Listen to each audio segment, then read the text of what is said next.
நாடோடி மன்னன் அப்படின்ற அந்த படத்தை எடுத்தாங்க. அது வந்து 1958 ஆகஸ்ட் மாதம் 28ஆம் ரிலீஸ் ஆச்சுன்றது எல்லாருக்குமே தெரியும். அந்த படம் ரிலீஸ் ஆகும்போது புரட்சித் தலைவர் வந்து எந்த அளவுக்கு வந்து ஒரு மனதைரியம் இருந்ததுன்னு சொல்லாமல் வார்த்தை இல்லை. ஏன்னா வந்து அவ்வளோ ஒரு தான் குழந்தைய வந்து பெற்றெடுத்து தாய் வந்து 10 மாதம் பெற்றெடுக்கும் போது 10வது மாதம் பெற்றெடுப்பாங்க. அப்போ தான் அந்த வலி என்னான்னு தெரியும். பெற்றெடுத்து முடித்த பிறகு தான் ஒரு மைண்ட் வந்து ரிலாக்ஸாக இருக்கும்.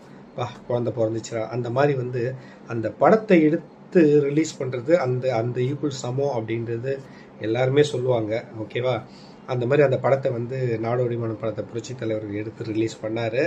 ஆகஸ்ட் மாதம் 22ஆம் படத்தை ரிலீஸ் பண்ண பிறகு தான் மக்கள்கிட்ட எந்த அளவுக்கு வரவேற்பு கிடைச்சிதுன்றது அவராலேயே நினச்சி பார்க்க முடியாத அளவுக்கு பிரம்மாண்டம், சில்வர் ஜூப்ளி பிச்சு படல் எடுத்துச்சு அந்த படம். நீ கலராக கொடுத்தாலும் சரி,